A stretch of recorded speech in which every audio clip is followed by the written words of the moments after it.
Welcome back to The Outsider Edge. We are on episode 8 of our journey through Dr. Ravier's general theory of coaching. And today we're going back in time, way back to the very beginnings of coaching to see how this whole approach to, to helping people grow both personally and professionally, how it first began to take shape. Yeah, it really is a fascinating journey when you look back at it. So we'll be tracing the evolution of coaching from its early days, focusing specifically on how Timothy Gallwey's, that inner game concept that he developed, how that, which was originally, used in sports, how that actually became the foundation for coaching as we know it in the business world. Right. And so just as a quick reminder for our listeners, Gallwey's inner game is all about this idea that we all have, this huge potential inside of us, right? But a lot of times it gets blocked. All that potential gets blocked by our own internal obstacles, whether it's, self-doubt, fear, overthinking. Oh, yeah. I mean, all those mental gremlins, All those gremlins that get in our way. Yeah. Exactly. But the big question I have is how did this idea jump from the tennis court to the boardroom? Well, that's where the key figures we'll be talking about today come into play. John Whitmore, Graham Alexander, and Alan Finney. These were guys who were really early adopters of this inner game concept. Yeah. And they saw the potential, right? They saw how it could be applied to business leaders and the kind of challenges that they were facing. Yeah, makes sense. And I think, as far as I understand it, it was really Whitmore who first kind of formalized coaching, right? As its own distinct field with his book, Coaching for Performance, which came out, I believe, in 1992. So it wasn't just another business book. It was kind of this groundbreaking moment that really marked the emergence of coaching as we know it today. Exactly. I mean, Whitmore's book was a huge turning point for sure, because it really gave coaching its own identity, separating it from mentoring, training, consulting. Is boom, this is coaching. This is it. Okay. So how did he actually define coaching? What was its essence? What was he getting at? Well, the way Whitmore put it was that coaching is about unlocking people's potential to maximize their performance. It is helping them learn rather than teaching them. And I think, if you look at that definition, you can see a very, very clear link back to Gallwey's inner game, right? Yeah. It's all about getting rid of those internal barriers that are holding people back and then letting their potential really flourish. I see. And that's so interesting because later on, Whitmore did end up adopting, kind of a more broadly accepted definition of coaching from the International Coach Federation, ICF. Yeah. But yeah, that initial focus of his, really honing in on that unlocking of potential, it's a very clear echo of Gallwey for sure. Oh, absolutely. And that focus on potential is something that you see again and again in these early approaches to coaching. But it's also a point where Dr. Ravier raises some pretty interesting critiques. And his argument is basically that while these pioneers, Whitmore and the others, while they were, big proponents of this non-directive style, sometimes their actual methods contradicted that principle. Yeah, I mean, that's where it gets a little tricky for me, right? Because if these coaches are so focused on removing interference, how could their own actions sometimes be seen as interfering? Can you give me some examples of what Dr. Ravier is talking about here? What are some of those contradictions that he found? Sure. Well, for example, Whitmore suggests at one point that the coach should concentrate on any aspect that the disciple seems to be avoiding and even bring their own, observations into the conversation. That does sound like the coach might be, I don't know, subtly nudging the client, in a certain direction. Yeah, exactly. And Alexander goes even further, He says that it can be okay to actually offer advice, even if the client doesn't directly ask for it, as long as the coach is doing so consciously. So they're acknowledging that, sometimes they're not, purely following the client's lead. So they're bringing in their own perspective. Okay, what about Fine? Where do you see this kind of tension playing out in his work? Well, Fine was really big on empathetic listening, which is, it sounds good on the surface, right? But Dr. Ravier points out that any form of empathetic listening inherently involves the coach interpreting the client's emotions, right? So remember, these guys were all about reducing interference, but here, their own interpretations could actually be seen as a form of interference. Wow, that's actually a really good point. It's there's this inherent tension then, right? Yeah. Between truly following the client's lead and, and the need to, I don't know, offer some level of guidance or expertise. Exactly. And this tension is still very, very much alive in coaching today. I mean, even Myles Downey, another very influential figure in coaching, he eventually just abandoned the term non-directive altogether because he felt it was unrealistic and often ineffective to have a completely hands-off approach. Oh, interesting. So what did he use instead of non-directive? He started using the phrase following interest. It's a subtle change, but it's an important one because it suggests that, while you are respecting the client's autonomy, you're also recognizing that, you can't be completely neutral or passive as a coach. You have to draw on your own experience and insights to guide the client. But it's about tuning into what truly resonates with them, not imposing a predetermined agenda. It's a delicate balance. Right. So you're still respecting their autonomy, their ability to make their own choices, but you're acknowledging that a coach can't just sit there, and just be, a completely blank slate. They have to bring something to the table. Right. And that's where it starts to get really, really interesting because even with that shift, there are still coaches like Bob Thomson who continue to explicitly identify as non-directive. And that's despite the fact that the term itself became kind of, controversial or at least debated. So even though the term non-directive was kind of, falling out of favor, Thomson was like, no, I'm doubling down on this. Exactly. He's like, nope, this is who I am. This is what I do. But the thing is, his approach is incredibly eclectic. He draws on all sorts of different methods and techniques. And as Dr. Ravier points out, some of those techniques can actually be quite directive in nature. So it creates this really interesting paradox. How can he use directive techniques while also claiming to be non-directive? Yeah, I'm really curious about this. How does he reconcile those two things?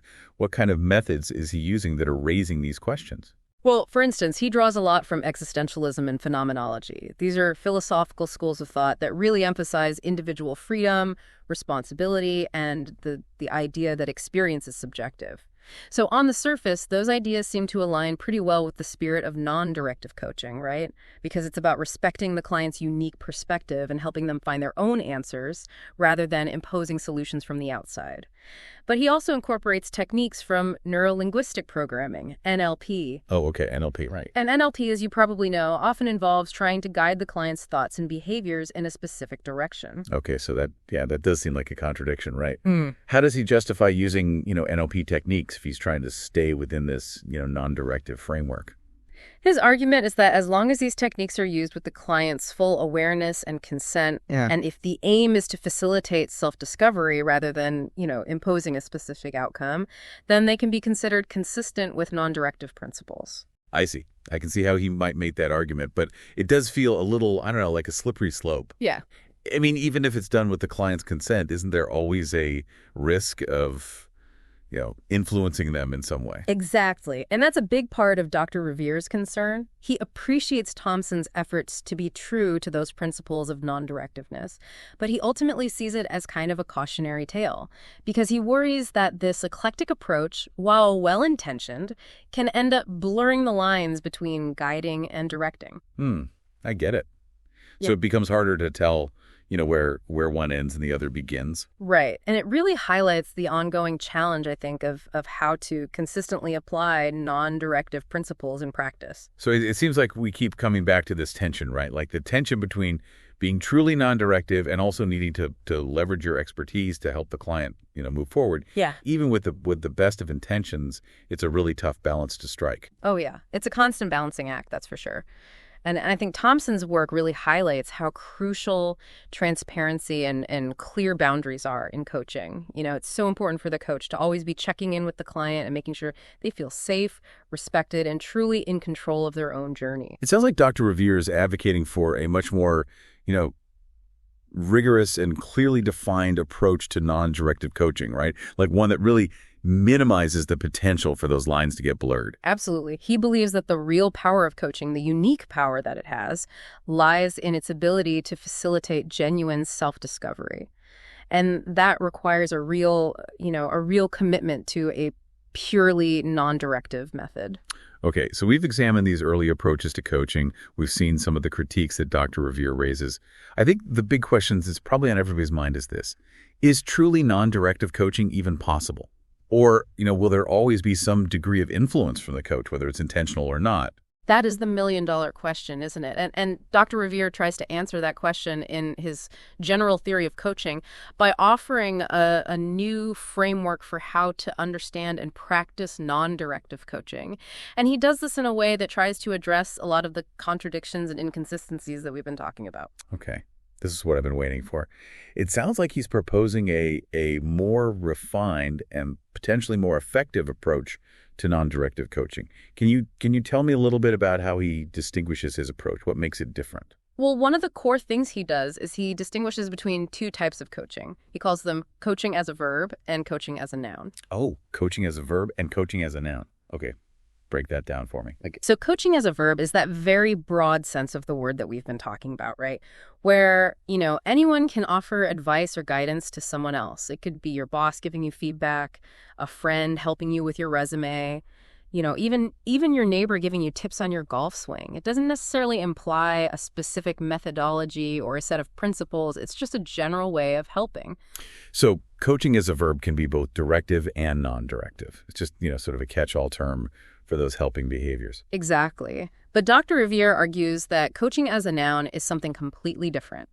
He says it's a distinct discipline with a very specific methodology.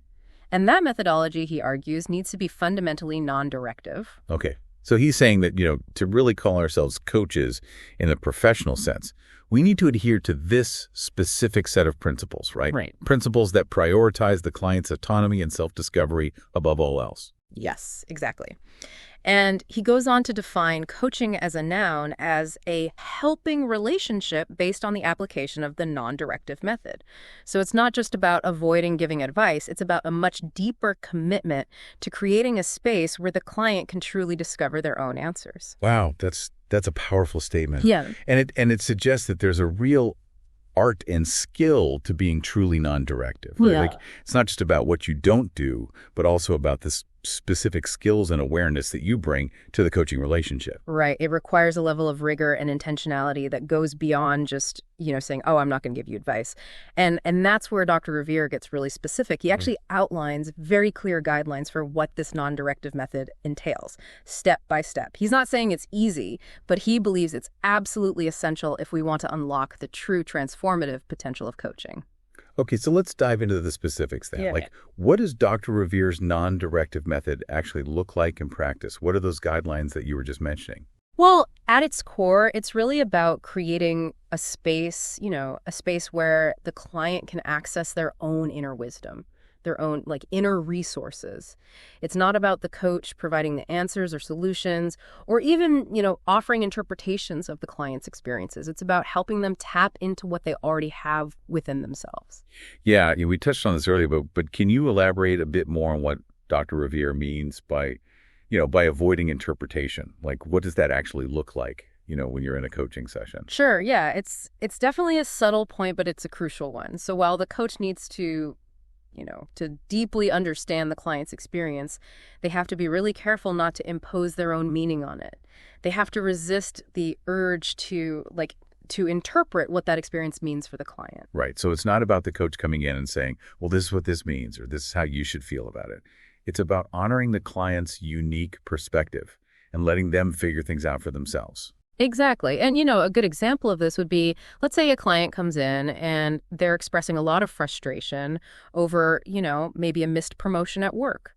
A more directive coach might jump in and say something like, oh, it sounds like you're feeling really overlooked and undervalued by your company, right? But a non-directive coach, the way Dr. Ravier describes it, they would simply acknowledge the client's frustration. And then they'd ask questions to help the client explore those feelings, without adding their own layer of interpretation. I see. So it's less about, explaining things to the client and more about helping them connect with their own feelings, their own insights, without any sort of preconceived ideas about what those should be. Yeah, that's it. It's about helping the client make their own meaning, to come to their own conclusions. And that, in Dr. Ravier's view, is where the real magic of coaching lies. Okay, I'm definitely on board with that. But I'm also wondering how this applies to those pioneers we discussed earlier. What would Dr. Ravier say about Whitmore Alexander and Fine's approaches? Would he consider them to be without transference? That's a great question.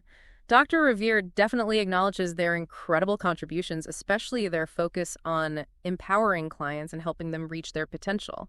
But he does point out that their models and techniques, while helpful in many ways, they still have elements of transference in them.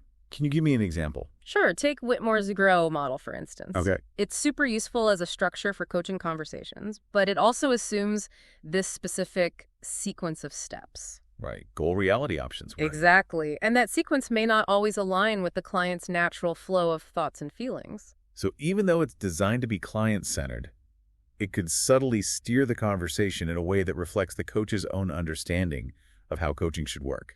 Exactly. And then you've got Alexander's coaching style spectrum. Right, the pull versus push. Right. While it acknowledges both approaches, it could potentially lead coaches to intervene more actively than they need to. Because they're choosing a style based on their assessment of the client's needs, rather than truly letting the client lead. You got it.